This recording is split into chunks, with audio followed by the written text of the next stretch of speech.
आज मी काय काय मजा केली आहे ना ते तुम्हाला पुढे समजेलच. हॅलो नमस्कार, पूजाच्या मिनी व्लॉगमध्ये तुमचं स्वागत आहे. माझ्या घरापुढचं हे वातावरण इतकं सुंदर आणि इतकी फ्रेश हवा आहे ना की दारातच बसून राहावं असं वाटतं. त्यानंतर मग आम्ही निघालो जरा आहे ना गावामध्ये फेरफटका मारण्यासाठी. कारण का गावाला ना काजवाची, करवंदाची खूप अशी झाडं आहेत. जे कोकणातले आहेत ना त्यांना माहितीच असेल. पण मी काजवाच्या झाडांमध्ये ना मुरटा शोधायला गेले होते, पण तिथं म्हणजे ऑलरेडी खूप काढलेले होते काजू, त्यामुळे मला काही मुरटा खायला मिळाला नाही. त्यानंतर माझा नवरा तर अगदी त्याच्या बालपणातच गेलेला होता, कारण का झाडा वगैरे चढून माझ्यासाठी मुरटा शोधत होते ते. फायनली त्यांनी माझ्यासाठी एक काजू असा काढला की जो मुरटा की छान आणि चांगला होता, कारण का खायला मला फार आवडतो.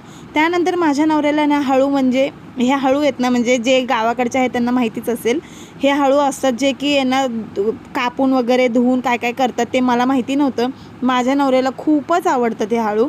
मग हे काम त्यांनी स्वतःकडे घेतलं होतं की असं बारीक बारीक कापं करून घेतली, त्याला हळद तिखट मीठ लावून वाळवून घेतलं.